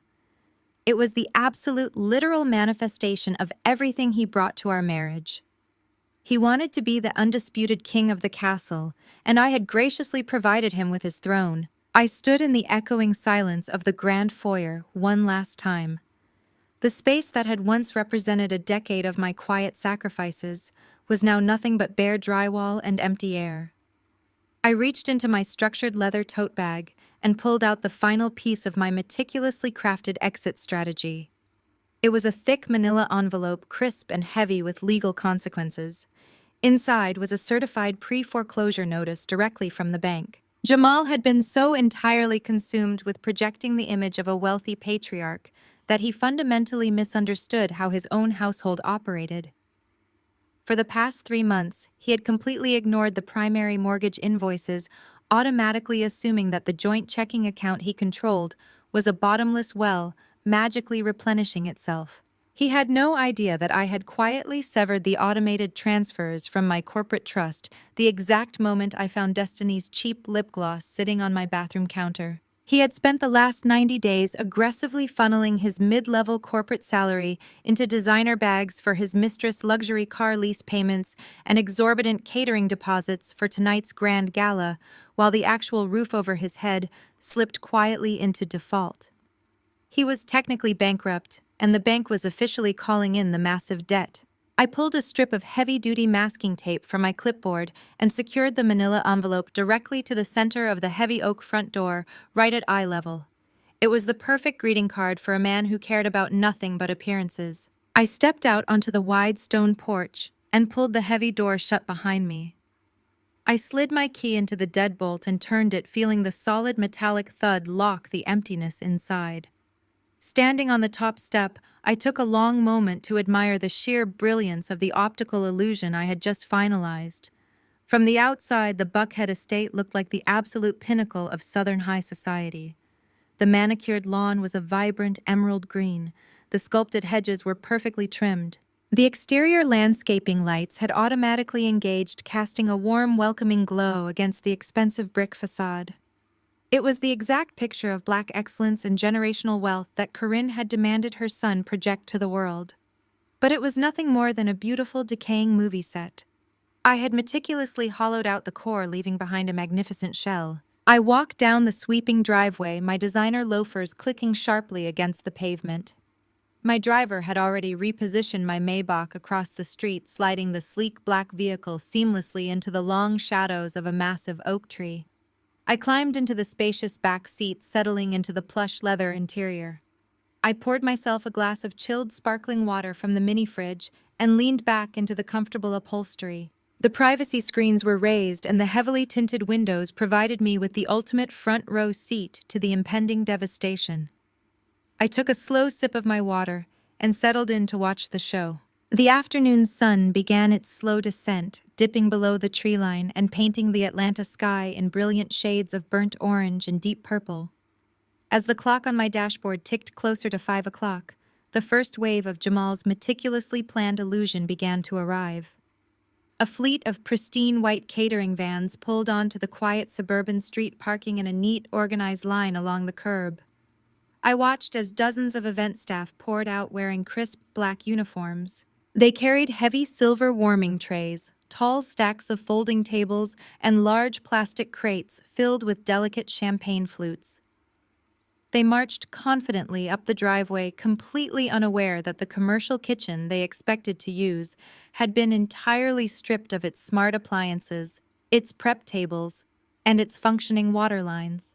They were walking into a barren drywall box, holding containers of beluga caviar and imported truffles with absolutely nowhere to store them. 10 minutes later, the professional valet service arrived, setting up their little wooden podium at the base of the driveway. They stood at attention in their matching vests, looking like loyal guards posted outside a bankrupt kingdom. The hired string quartet pulled up shortly after carefully unloading their cellos and violins from the back of an oversized SUV. They stood on the manicured front lawn, chatting amiably, waiting for the host to arrive and grant them access to the grand foyer where they were scheduled to play. The sheer logistical nightmare brewing on the front lawn was a masterpiece of dramatic irony. At exactly 6 o'clock, the high society guests began to descend upon the neighborhood. The quiet street was quickly overwhelmed by a parade of luxury vehicles. Glistening Mercedes sedans, sleek Range Rovers, and a few flashy sports cars lined up to hand their keys over to the waiting valets. These were the senior managing partners from Jamal's corporate finance firm. These were the wealthy country club elites and the image-obsessed socialites Corinne had specifically invited to witness her son's absolute triumph over the girl from the wrong side of Decatur. I watched through the dark-tinted windows of my Maybach as the doors of a pristine white Bentley swung open. Corinne stepped out wearing a stunning emerald green evening gown, her signature pearls resting perfectly against her collarbone. She looked every bit the proud, triumphant matriarch, ready to show off the estate she believed her son had conquered. Terrence and Sarah emerged from the opposite side of the vehicle. Sarah was dressed in an understated but painfully expensive beige cocktail dress, clutching a beautifully wrapped housewarming gift tightly against her chest. She looked around the property with wide, appreciative eyes, still playing the role of the supportive, culturally aware sister-in-law. Terrence stood beside her, adjusting his tie, projecting the image of a successful logistics CEO while hiding the massive mountain of debt that was slowly crushing his own marriage. They stood together on the immaculate front lawn, smiling and laughing, chatting excitedly with the corporate executives who were gathering on the driveway. They were all admiring the grand exterior of the house, gesturing to the impressive architecture and the flawless landscaping. They were eagerly waiting for the king and his new queen to arrive and grant them entry into a paradise that no longer existed. I rested my chin on my hand, watching Corinne point to the heavy oak front door, completely oblivious to the certified foreclosure notice taped right at eye level. The trap was fully set. The audience was gathered. The stage was perfectly empty. The evening air settled heavily over the manicured lawns of the Buckhead neighborhood as the sun dipped completely below the horizon. From the quiet sanctuary of my vehicle, I watched the grand illusion reach its absolute peak. The exterior landscaping lights of the estate illuminated the towering brick facade, casting a warm and inviting glow that masked the total desolation waiting just behind the heavy oak front door. My driver kept the engine running silently, the climate control maintaining a perfect chill inside the cabin while the social temperature across the street rapidly began to boil. The crowd gathered on my front lawn was a perfect cross-section of Atlanta high society. These were the people Jamal had spent the last decade desperately trying to impress. I watched as the senior executives from his corporate finance firm began to arrive.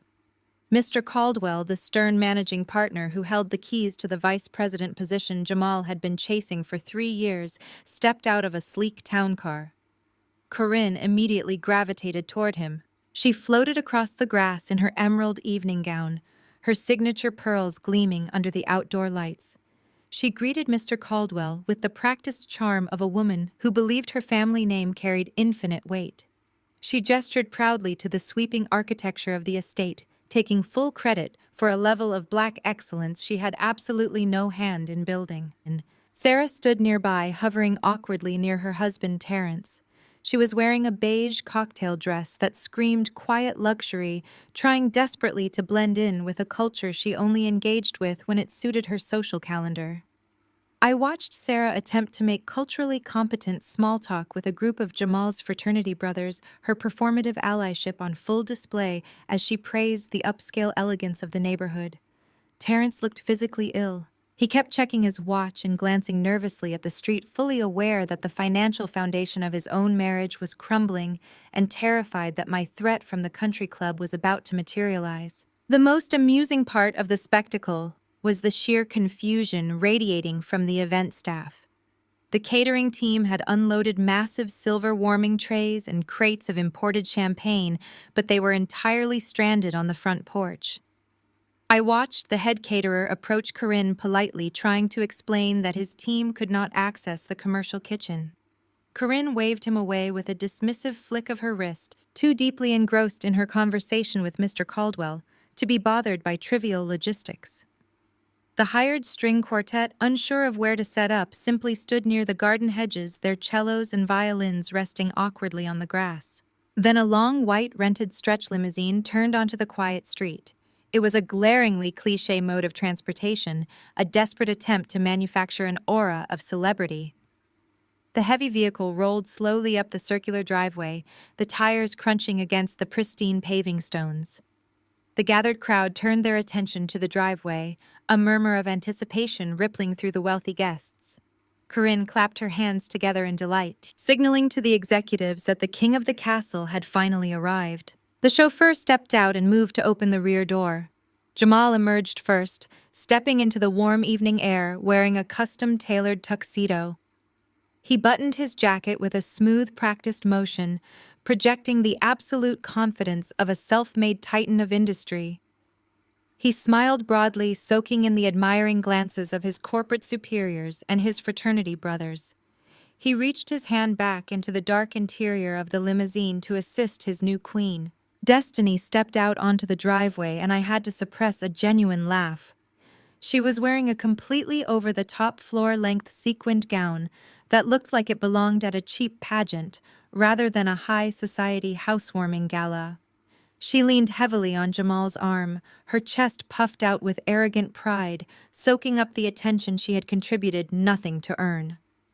She waved to the crowd like a minor celebrity, her eyes scanning the faces of the wealthy guests, making sure everyone was looking directly at her. Jamal led Destiny up the driveway, shaking hands and accepting early congratulations from the gathered crowd. I watched him approach Mr. Caldwell. Jamal puffed out his chest, his voice carrying clearly across the quiet street. He thanked the managing partner for coming to his home, loudly bragging about how long he had been waiting to host the firm at his personal estate. He spoke about the property as if he had laid every single brick with his own hands.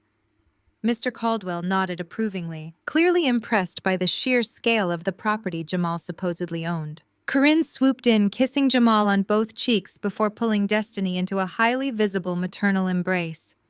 Corinne loudly announced to the surrounding guests that Destiny was the perfect addition to the family legacy, a woman who truly understood how to maintain an elegant traditional home.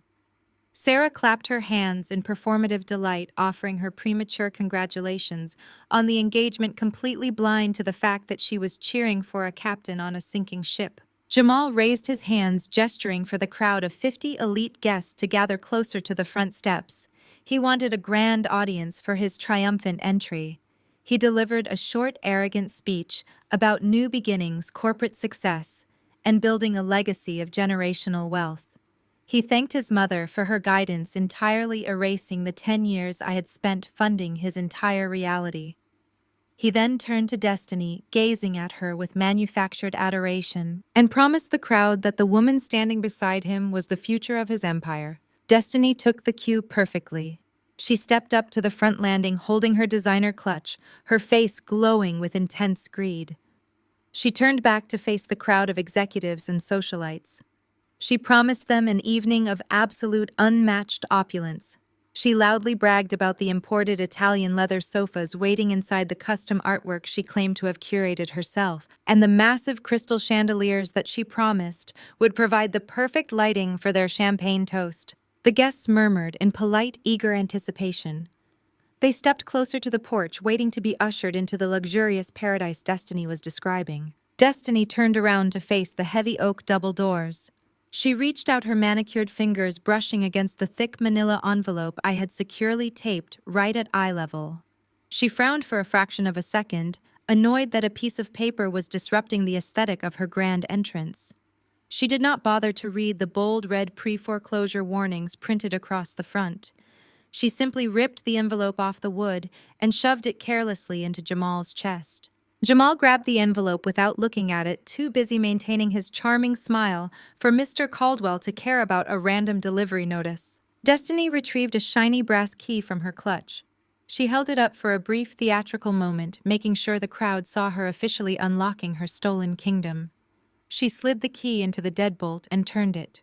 The heavy lock clicked with a loud metallic thud that echoed sharply in the quiet evening air. Destiny placed both hands flat against the carved oak panels and pushed. The heavy doors swung inward, revealing the vast interior of the Buckhead estate. The crowd leaned forward, waiting for the warm glow of $15,000 crystal chandeliers, the soft, welcoming acoustics of imported silk rugs, and the sight of luxurious high-end staging. Instead, the doors opened into a pitch-black, terrifying void. There were no lights because the custom fixtures had been completely unbolted from the ceilings. There was no warm, inviting atmosphere, because the heavy velvet window treatments were gone, leaving the massive windows looking like cold, dark eyes. The sheer emptiness of the space sucked the ambient noise right out of the air.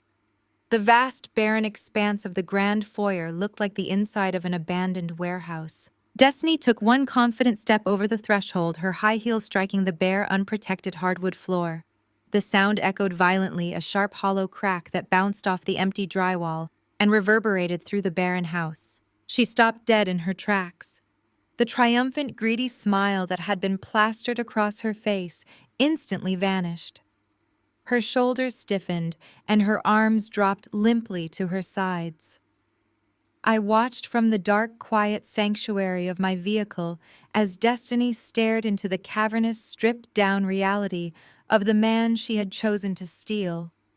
Her expression of arrogant victory morphed rapidly into a look of absolute, unadulterated horror. The heavy oak doors were wide open, yet the crowd of elite guests bottlenecked on the front porch, paralyzed by the sheer impossibility of what they were seeing. Mr. Caldwell peered over Jamal's shoulder, his thick gray eyebrows pulling together in deep confusion. Corinne let out a sharp, breathless gasp, her hand flying up to clutch her signature pearls. The grand foyer, which Destiny had loudly promised would be bathed in the warm glow of custom crystal chandeliers, was swallowed in heavy, industrial darkness. Without the thick velvet drapes and imported silk rugs to absorb the sound, the ambient noise of 50 wealthy socialites murmuring in confusion bounced violently off the bare drywall. The acoustics of the house had completely changed.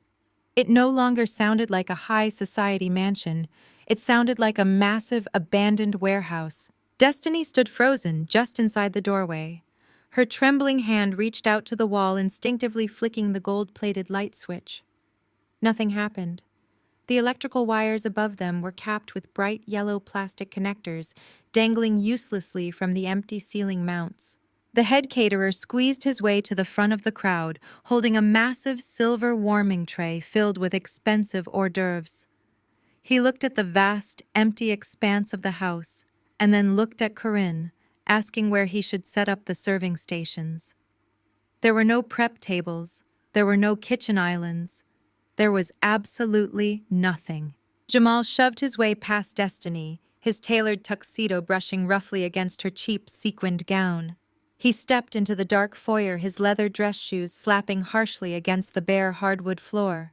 He pulled his smartphone from his pocket and activated the flashlight feature, sweeping the bright white beam across the room. The light illuminated the stark, unforgiving reality of his financial situation.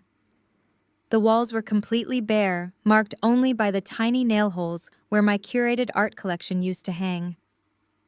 Jamal began to breathe heavily, his chest heaving under his crisp white shirt. He muttered something about a robbery, his fragile ego absolutely refusing to process the truth staring him right in the face. He broke into a frantic run. His heavy footsteps echoed like gunshots as he sprinted from the foyer into the formal dining room. Empty. He ran into the chef's kitchen, the flashlight beam bouncing off the bare marble countertops and the dark voids where the massive commercial smart refrigerators used to sit. The plumbing lines were cleanly capped off. The custom velvet bar stools were gone. Even the expensive espresso machine had vanished into thin air. I watched through the tinted windows of my vehicle as the high society guests began to whisper amongst themselves. The corporate executives from Jamal's finance firm exchanged deeply uncomfortable glances.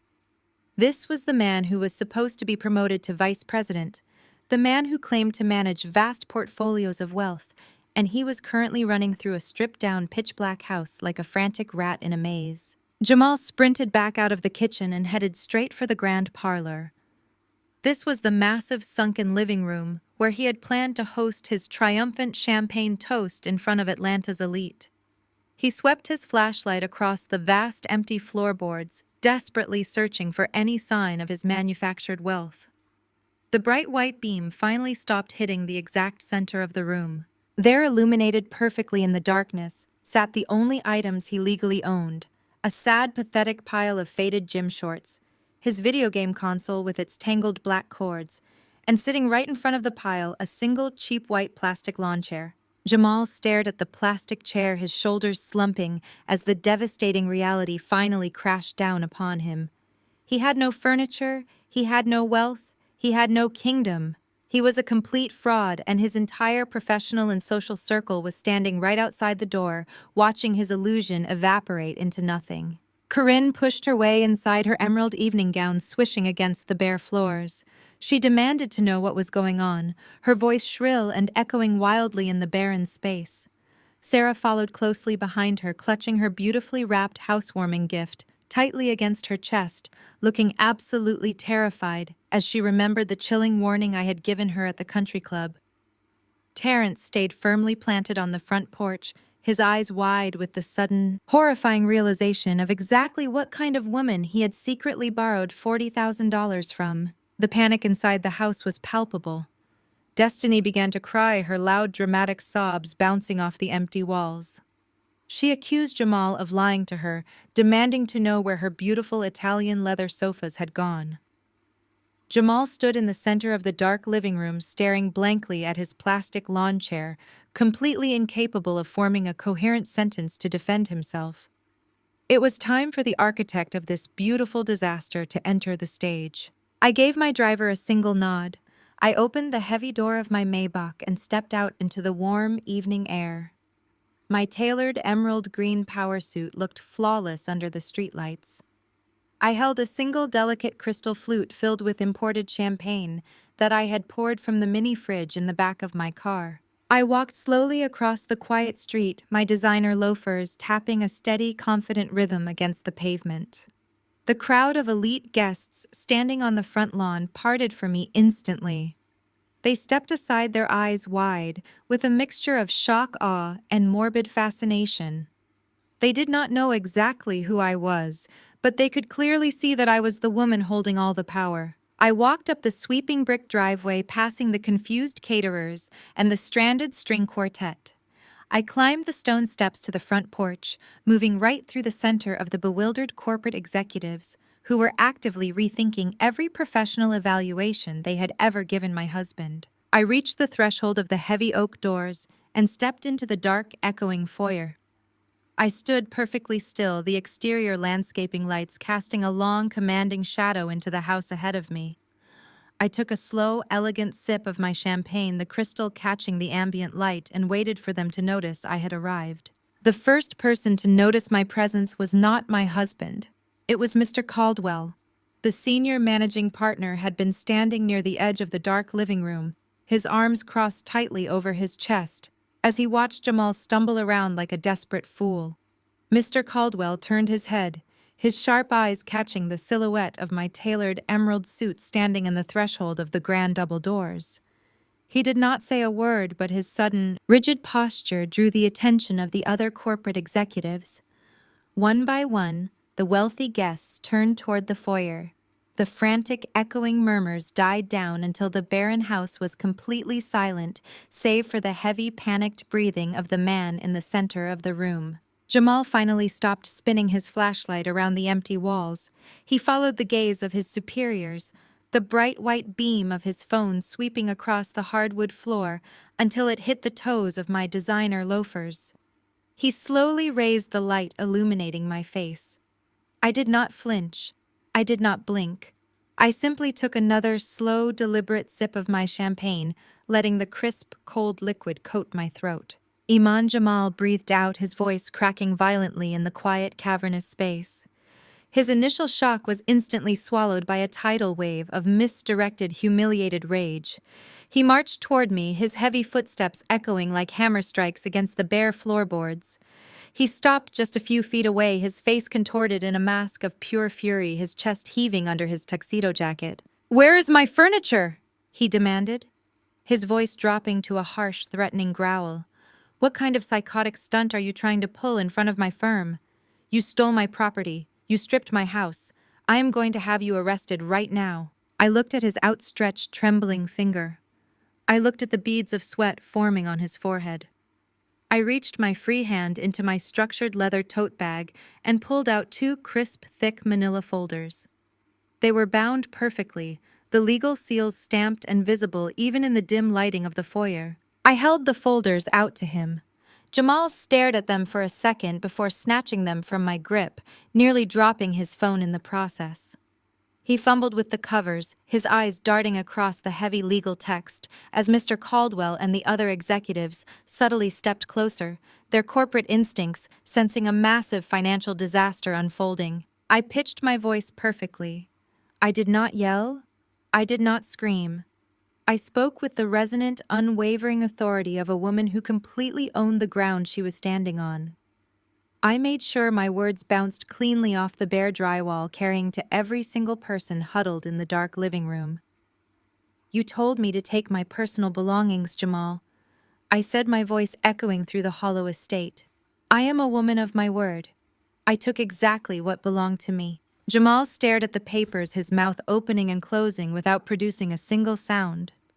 He was looking at the master inventory manifests of my commercial staging firm, complete with serial numbers, purchase dates, and ironclad ownership titles for every single chandelier, sofa, and smart appliance that had been in the home. Behind that was the certified deed to the property registered entirely to my blind holding company. "I own the imported Italian leather sofas," I continued, my voice ringing with absolute clarity. "I own the custom crystal chandeliers. I own the smart appliances you have been bragging about to your colleagues all evening. Furthermore, I own the limited liability company that holds the actual deed to this property." I took a step closer to him, forcing him to look up from the devastating paperwork and meet my eyes. "You do not own a mansion, Jamal. You just own the underwater debt of an empty drywall box." A collective, horrified gasp rippled through the crowd of elite guests. Mr. Caldwell slowly shook his head, his face hardening into a mask of pure professional disgust. He was looking at a man who handled millions of dollars in corporate accounts, yet could not even comprehend his own household finances. Jamal's entire career trajectory evaporated in that exact second, his promotion to vice president dissolving into the cold, empty air. "Iman, how dare you?" The shrill, indignant voice belonged to Corinne.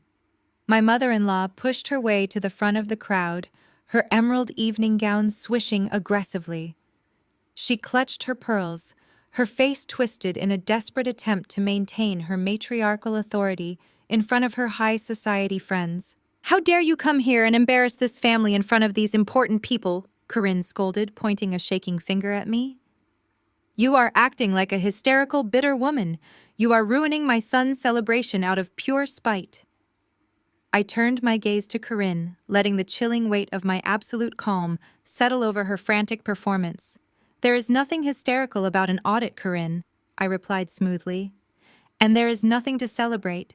Your son is entirely broke." Corinne opened her mouth to argue, but I cut her off, raising my voice just enough to ensure the entire country club elite heard every single syllable. "Without my quiet monthly transfers keeping him afloat, your son's financial reality has completely collapsed," I announced.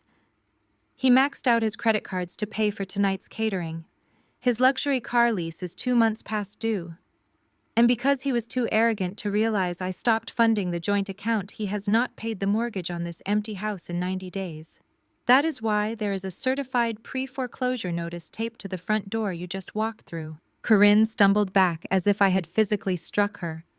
The older women in her social circle began to whisper furiously amongst themselves, their eyes darting between Corinne's expensive jewelry and the bare, dark walls of the house.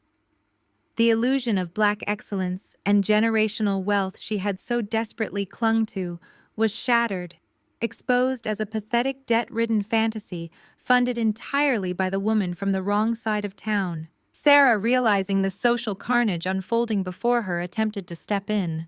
She moved forward in her beige dress, deploying her best performative white savior routine. She held up her hands in a gesture of manufactured peace, her eyes wide with fake gentle concern. "Iman, please." Sarah pleaded softly, trying to lower the temperature of the room. "Let us all just calm down. This is clearly a very emotional night. We can figure this out together as a family. There is no need for this much hostility." I looked at Sarah, feeling a deep, profound amusement at her relentless need to center herself as the voice of reason. I took a step toward her, my smile razor sharp. "Keep your $500 Target gift card, Sarah," I advised her, my voice carrying a lethal, pleasant sweetness. "You can use it to buy Jamal a blow-up mattress for his plastic lawn chair. Or better yet, save it for Terrence." Sarah froze, the fake sympathy completely draining from her face. She looked at her husband, who was currently staring at the floorboards, sweating profusely. "You are going to need every penny on that card when Terrence's logistics company officially files for bankruptcy next week," I continued, sealing her fate. "Because the secret $40,000 lifeline I have been floating him has officially dried up. Good luck figuring it out." Sarah gasped, spinning around to face Terrence, whose guilty, terrified expression confirmed everything I had just said. Her perfectly constructed, comfortable reality disintegrated right in front of her country club peers. But the most spectacular collapse came from the woman wearing the cheap sequined gown. Destiny had been standing near the doorway, listening to the entire financial autopsy. Her eyes darted from the legal documents in Jamal's trembling hands to the bare walls of the house, and finally to the plastic lawn chair sitting in the dark. The realization hit her with devastating force. She had not stolen a wealthy corporate titan. She had stolen a broke, debt-drowning fraud who was about to be evicted. Destiny let out a sound that was half shriek, half sob. She marched up to Jamal, shoving his shoulder hard enough to make him stumble. "You lied to me," she screamed, completely abandoning her high society persona. "You told me you were a millionaire. You told me this was your house. You are broke. You have nothing." Jamal reached out, trying to grab her arm frantically, whispering for her to keep her voice down in front of his boss. Destiny violently slapped his hand away. She looked down at her own dress, looked at the dark, empty void of the house, and let out a disgusted scoff. She threw her empty champagne flute directly onto the hardwood floor, the glass shattering into a dozen pieces. Without looking back, she turned around, pushed her way past the stunned valets, and stormed down the driveway, leaving Jamal standing alone in the dark. The room was an absolute, irrecoverable shambles. Mr. Caldwell shook his head in quiet, definitive disgust, turning his back on Jamal and walking out the front door, taking the rest of the corporate executives with him. Corinne was sobbing into her hands, completely abandoned by her humiliated social circle. I stood in the doorway, perfectly composed in my emerald suit. I looked at Jamal, who was staring at the shattered glass on the floor, surrounded by the ruin of his own making. I raised my crystal flute, the imported champagne, catching the faint light from the street lamps outside. "Happy housewarming, Jamal," I said, my voice smooth and perfectly clear. "Enjoy your new life." I took a final sip, turned on my heel, and walked out the door. My designer loafers clicked steadily against the stone porch as I made my way back to my waiting Maybach. I left him standing in the dark, surrounded by the crushing weight of his ruined reputation, entirely alone in an empty house. I settled into the plush leather seat of my vehicle and watched the dark outline of the estate shrink in the rearview mirror. That night was the absolute end of the grand illusion, but the legal slaughter was just beginning. The wheels of justice often move slowly for some, but when you have a brilliant corporate attorney like Maxine driving the machine, the destruction is incredibly swift and intensely precise. Fast forward 3 months. We were sitting in a sterile, brightly lit courtroom in downtown Atlanta. The sheer contrast between the man who had confidently thrown divorce papers onto my custom marble coffee table and the man sitting across the aisle from me was staggering. Jamal looked physically deflated. His tailored designer suit hung loosely on his shoulders, emphasizing his sudden weight loss and overwhelming stress. The aggressive, chest-puffing arrogance he and his overpriced attorney had walked in with had completely evaporated by the time Maxine finished presenting our financial disclosures to the judge. Jamal was desperately trying to claim alimony. He wanted half of my commercial staging firm, arguing that he had maintained our household and supported my ambitions while I built my business. Maxine dismantled his entire argument with surgical, unforgiving precision. She presented the irrefutable paper trail proving that my blind holding company owned every valuable asset we utilized, while Jamal exclusively held the massive underwater mortgage on the Buckhead estate. She provided the judge with the itemized staging manifests proving I had only removed corporate property. Furthermore, we had thoroughly documented his infidelity. In the state of Georgia, adultery acts as an absolute bar to alimony when it is the proven cause of the separation. The judge took one look at the overwhelming evidence of Jamal's financial negligence, his hidden debts, and his blatant infidelity, and tossed his alimony claims entirely out of court. Jamal was legally cemented to a mountain of debt he could not possibly pay. He was granted his clean break, but he walked away with absolutely nothing but the financial ruin he had eagerly signed his own name to. The collapse of his personal life happened even faster than the legal proceedings. The bank officially foreclosed on the empty Buckhead estate just weeks after the disastrous housewarming party. The property was seized, and Jamal's credit score was completely obliterated. Destiny did exactly what a woman who is only attracted to a lifestyle is programmed to do. The moment she realized Jamal was drowning in debt and facing imminent eviction, she packed her cheap fast fashion dresses and vanished into thin air. Word through the local grapevine was that she had quickly attached herself to an older nightclub promoter who actually had liquid cash to fund her shopping habits. She left Jamal without a second glance or a single tear, proving that a relationship built on stolen luxury crumbles the very second the funding dries up. He had thrown away a decade of loyalty for a woman who could not even stay through the first billing cycle of his poverty. But the most deeply satisfying downfall belonged to his mother. Corinne had built her entire identity around the respectability politics of the Oak Trace Country Club. She demanded to be seen as the ultimate matriarch of a wealthy, elite black family. But high society circles are vicious, and they do not forgive public humiliation. The 50 corporate executives and wealthy socialites who had stood in the dark, echoing foyer of that empty house talked. They whispered at charity galas. They gossiped at exclusive Sunday brunches. Corinne found herself entirely iced out of her beloved social scene. Her invitations to exclusive events suddenly stopped arriving. Her phone calls to her wealthy peers went straight to voicemail. The final blow came when the luxury SUV she loved to flaunt around town was quietly repossessed because Jamal could no longer afford to make the secret monthly payments I had previously funded. She became a social pariah, a woman who had tried to show off a stolen kingdom and was exposed to her peers as a complete fraud. She had to quietly resign from her prestigious committee board positions, unable to face the polite but freezing judgment of the women she used to look down upon. As for Sarah, her performative white savior complex was absolutely shattered by the undeniable reality of my power. She had tried to hand me a $500 gift card to fix my life while completely ignorant of the fact that I was holding her own marriage together financially. Just as I had warned her at the country club, Terrence's logistics company officially filed for bankruptcy the month following the party. Without my secret backdoor funding floating his payroll, his business collapsed under the weight of his own severe mismanagement. Sarah was suddenly far too busy dealing with aggressive collection agencies and drastically downsizing her own comfortable life to offer anyone else her condescending charity. The last I heard, she had distanced herself from Jamal and Corinne, entirely bitterly blaming them for the toxic family dynamic she had eagerly participated in when it benefited her social standing. Jamal lost his job at the corporate finance firm shortly after the foreclosure.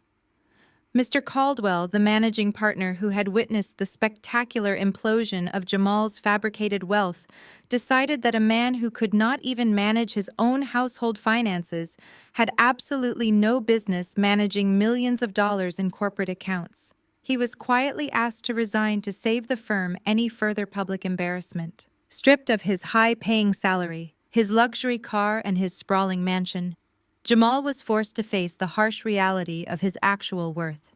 He had to move into a tiny, cramped one-bedroom apartment in a noisy, rundown complex on the far outskirts of the city. His performative lifestyle was entirely erased. The bespoke blazers and expensive watches he used to wear now looked ridiculous in the context of his new environment, surrounded by thin walls and cheap linoleum floors. He was a man who had spent his entire life trying to project an image of absolute dominance, only to find himself sitting alone in a small, cheap apartment with nothing but a pile of gym clothes, his video game console, and a white plastic lawn chair. He had wanted a woman who would shrink herself so he could feel tall. Instead, he got a brutal, permanent introduction to his own actual size. 6 months have passed since the dust finally settled on my divorce, and my former husband faded into the obscurity he so richly earned. The crisp morning air brushed against my face as I stood on the bustling sidewalk in the heart of downtown Atlanta. I looked up at the towering multi-story glass building gleaming brilliantly under the southern sun. The polished steel lettering above the grand entrance proudly displayed the name of my expanded commercial design and real estate holding firm. This was my brand new corporate headquarters. It was a physical, undeniable manifestation of the empire I had quietly built, finally brought out of the shadows and thrust into the light. For a decade, I had actively shrunk myself. I had dimmed my own brilliance, muted my accomplishments, and hidden my massive financial success just so a fragile man could feel enormous in a world he could not afford to inhabit. I had funded an entire family's performative illusion of wealth, tolerating their endless microaggressions and country club elitism simply to keep the peace. But standing there on the pavement, surrounded by the towering skyscrapers of the financial district, I made a silent promise to myself that I would never again apologize for taking up exactly as much space as I deserve. I held a pair of oversized golden ceremonial scissors in my hands. A thick, vibrant emerald green ribbon was stretched tightly across the front doors of my new building. I was not surrounded by fake high society socialites or corporate executives who judged my worth by the neighborhood I was born in. I was surrounded by genuine, authentic love. Maxine, my brilliant and ruthless attorney, stood to my right, wearing a flawless crimson power suit, giving me a knowing, victorious smile. David, my loyal lead foreman who had masterfully executed the extraction of my assets, was standing tall in a tailored gray suit, looking incredibly sharp without his usual tool belt and work boots.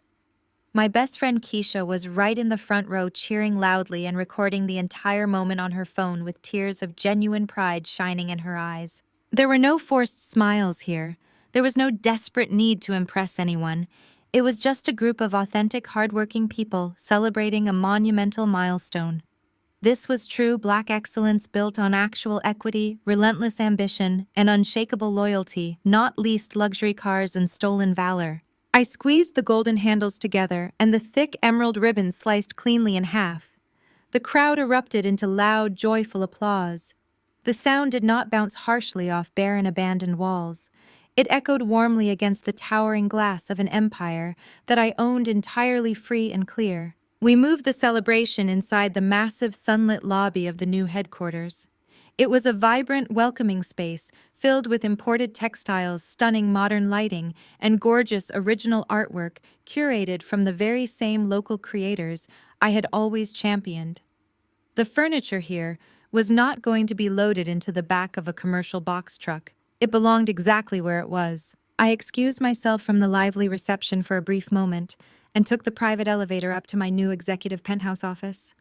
The doors opened into a sprawling, immaculate workspace surrounded by floor-to-ceiling windows. I walked over to the glass and looked out over the sprawling Atlanta skyline. The city stretched out before me, vast and full of endless possibilities. I thought about the incredibly heavy burden I had carried for 10 long years. The constant, exhausting demand to fund a hollow illusion for a family of frauds who despised my roots, but happily lived off the fruits of my labor. That dead weight was finally gone. I was no longer the silent, unappreciated bankroll for a man who wanted to replace me the second he thought he had secured my kingdom. I had shed the toxic expectations of respectability politics. I was the sole, undisputed architect of my own destiny. True power, I realized as I looked out over the city, does not need to scream its presence to the world. It does not need to belittle others to validate its own existence. It does not require a rented limousine or a fake boastful speech on a front lawn.